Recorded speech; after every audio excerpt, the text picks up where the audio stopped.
My Darjeeling trip had been in the works for a long time, and I was finally determined to make it happen. I snagged a taxi from Phidim Bazaar to Fikkal for a reasonable 800 rupees. In Fikkal, a kind soul treated me to a cup of coffee, a delightful pause before continuing my a shared van for 100 rupees took me to Pashupatinagar. After crossing the border, I grabbed a quick biscuit to curb my hunger pangs. Another shared van, this time for 200 rupees, carried me from Pashupati to Darjeeling. The van dropped us conveniently at the Darjeeling Bus Stand. By then, my stomach was rumbling.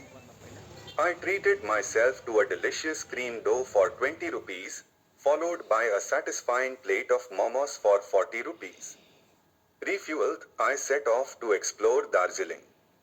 I browsed the nearby malls, wandered through the vibrant vegetable market, and even made a stop at the iconic toy train station. The hilly, winding roads, however, didn't agree with my stomach. Opting for a smoother ride, I decided to forego staying in Darjeeling and hopped on a government bus for 105 rupees to Siliguri. By 7 p.m., I had reached Siliguri. Alighting at Hillcart Road instead of the main Tenzing bus station, I felt a pang of hunger. Coconut water for 70 rupees quenched my thirst, followed by a quick snack of 4 pani puris, although I later discovered the unfortunate truth, 6 puris for the same price. Exhausted from the journey, I secured a room at a nearby lodge for 500 rupees. Hunger gnawed at me again, so I dashed to a nearby hotel and devoured a satisfying meal of chapati and chickpeas for 70 rupees. Waking up refreshed the next day, excitement bubbled within me. A morning walk invigorated me further, fueled by a cup of tea for 10 rupees and 2 vegetable parathas for 20 rupees. Feeling energized, I decided to explore the transport hub of Siliguri. The Tenzing bus station stood right next to the Siliguri Junction railway station. I ambled through the bustling bus terminal before heading towards the station.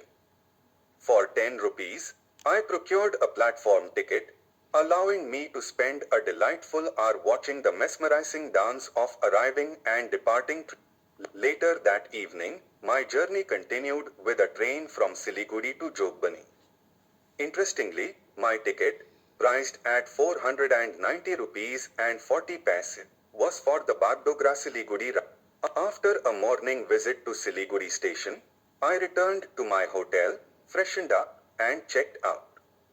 Refueling for the day, I devoured 2 chapatis and misty dough for 100 rupees before hopping on an e-rickshaw for 20 rupees towards ISKCON Temple. Another quick ride on an auto rickshaw, this time for 10 rupees, delivered me to the doorstep of the majestic ISKCON Temple. Leaving my shoes at the entrance, 10 rupees, I was greeted by the temple's grandeur. The sprawling gardens and the ornate main temple were truly awe-inspiring.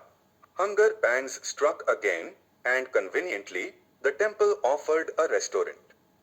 I enjoyed a simple yet satisfying meal of plain dosa, 50 rupees, and momos, 35 rupees, followed by a refreshing refill of my water bottle from the temple's free filtered water facility. Immersed in the atmosphere, I joined the ongoing kirtan, devotional chanting, and wandered around the temple, taking in the spiritual energy.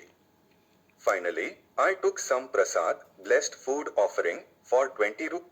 My journey back began with a walk to ISKCON More, where I snagged a tempo ride for 20 rupees to Hillcart Road. From there, a quick bus ride for 20 rupees brought me to the bustling heart of Siliguri, the city center. This sprawling complex, brimming with shops and restaurants, was a feast for the senses.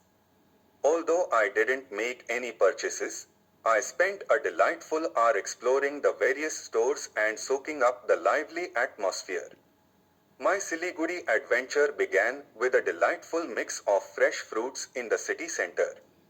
Next, a budget-friendly 20 rupee bus ride whisked me to Bagdogra railway station, where I had ample time to explore. I indulged in a double dose of coffee, 10 rupees each, and stocked up on biscuits for the journey. While chatting with some locals, I discovered the charm of Bagdogra. Finally, it was time to board. Having opted for comfort, I settled into my pre-booked AC chair class seat, 490 rupees and 40 paise, a world away from the 130 rupees second class option. The scenic ride unfolded as the train weaved through sprawling tea estates, bathed in the warm glow of the setting sun. Our progress was occasionally interrupted to allow for faster trains to pass, adding an hour and a half to the overall yearning for a meal at Katihar station. The lack of a local SIM card thwarted my online food order attempts. Kishanganj came and went as our train chugged along, finally reaching Katihar around 11 p.m.